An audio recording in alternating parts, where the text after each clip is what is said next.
folks, and welcome to All the Johns. On this instalment of All the Johns, we'll be talking about another legendary John. But this John, you don't really know that he's called John. This is John Mellor, aka Joe Strummer of The Clash. Now John, or Joe, was born on the 21st of August 1952 in Ankara, Turkey. He was the son of a Turkish diplomat. Now Joe was a very interesting man. He had talents, all different sorts of talents. Some people say he was a poet, some people say he was a prophetic mind. His songs were legendary, and he had a rebel heart. Now, Joe was born the son of an ambassador, like a government type. But Joe wasn't, he didn't like that life. So when he grew up, he went to London and he became a squatter. He was homeless for a bit and he went into this squat, and that's where he started his first band called the 101ers. Now Joe, he said in one of his interviews, he said that when the 101ers first started, they didn't have much equipment, so they had to make a lot of their equipment, and he was working in a theatre at the time, like a big orchestra theatre, and he ended up cutting one of the microphones from the rafters of the roof and taking it home with him. It became very popular, the 101ers, and Joe Strummer also done a lot of busking. He was known to be a fan of an American political singer called Woody Guthrie. And he would busk a lot of his songs in subways and on train stations and such. And as you all know, after the 101ers split up, Joe would go on to form with Mick Jones and the rest, The Clash. And they would go on to be a great international hit.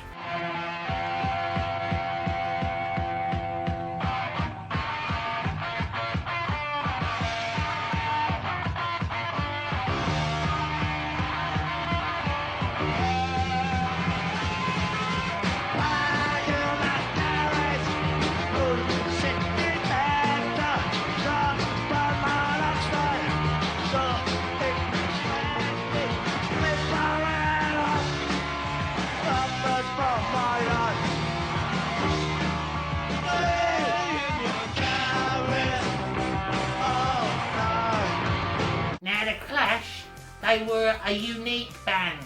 They changed musical history with the stuff they done. Their songs were political, but still popular.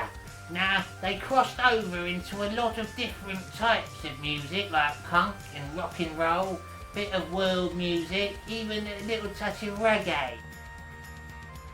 They were influenced by so many things. They made it very big in America. Of course they were well known here in the UK, but the Americans loved them. And they even had a song.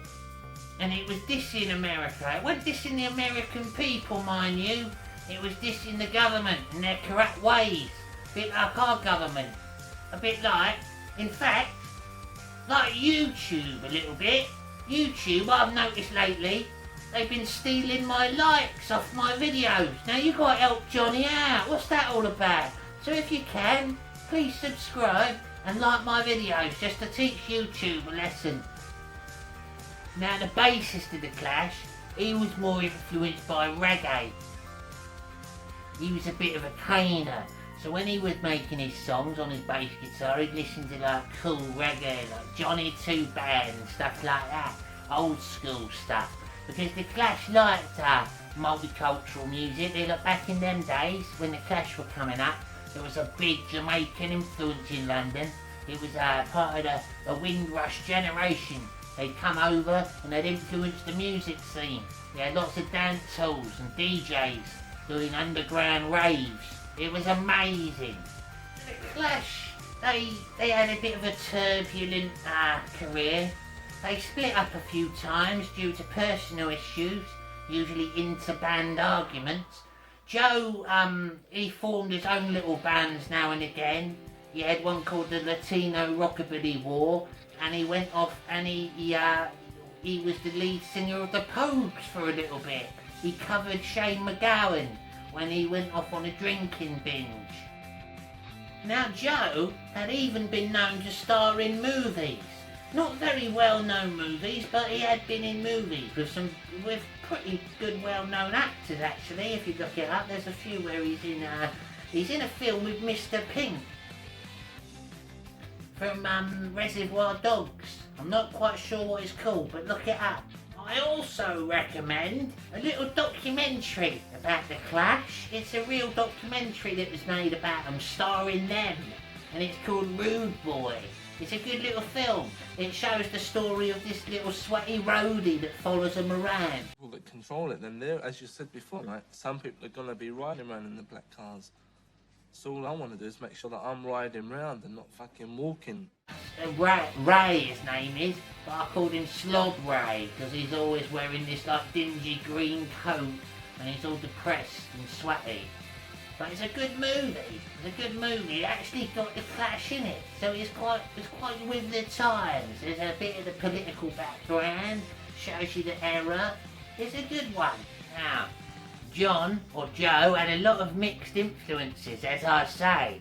He liked political music, things like Bob Dylan, Woody Guthrie. He also liked country, bit of Johnny Cash, things like that. And he was a big rock and roll fan. He loved the 50s scene, all the Cadillacs, greased back hair, all that lot. He loved it, like rock and roll, swing dancing, you know. Joe was also, apart from being a lead singer and the guitarist, he played piano, and he was a poet, and he also done a bit of drawing as well, like cartoon stuff, things like animation, as you say. Now you can look that up as well. I've seen a few of his drawings. It's actually quite good. Obscure stuff, bit like what I like to do. When the Clash ended up splitting up, nearly like at the end of their sort of timeline, he started a new band called the Mascaleros, and they released their own albums and they joined a record label called Hellcat Records. Joe, or John, was known to be a little bit eccentric. According to all accounts, when he would get into a bit of a mood, he would just disappear for weeks on end and not tell anyone where he went. One day, just for a prank, he went on a boat to Paris and went and lived like a hobo for a few weeks until his manager had to hire a private detective to hunt down where he went. And he found him living rough on the streets of Paris. And he just did it for a laugh, just to see if they'd find him. Bit of a nutter, Joe. And there was another time where he was apparently filming some scenes for a movie, and he just disappeared into the desert of Mexico for a few days and got lost again. Probably ended up eating some mushrooms and hallucinating, knowing him. Now Joe sadly died on the 22nd of December 2002 in Broomfield, Somerset. Now, the punk legend Joe Strummer, the frontman for the hugely influential band The Clash, has died. But upon his death, he left a great legacy. He left a foundation for the people. Now, this is called the Joe Strummer Foundation, and it does a lot to help underprivileged youth get into the music scene and try and make a career out of it. They do a lot of good things, set up gigs, provide equipment, all sorts. Look them up, donate to them. It's a good thing. And he also, there was another thing I read, where Joe, when he was alive, he put a bit of money into this little savings thing, and then when he died, he said he wanted to buy a wood, and he bought this wood, and he lets people go there and plant trees, so there'll always be trees, and no one's allowed to build on it. Now, John Mellor, or Joe Strummer, has influenced many artists. Lots of musicians, proper musicians, if you ask them who Joe Strummer is and what he stood for, you'll find out that they were very influenced by his stuff. As I said, he was a free thinker. He thought outside the box. Now Joe liked to he wasn't snobby at all either, was Joe. No matter how big he got, and the same with the rest of the Clash. None of them ever got above their stations.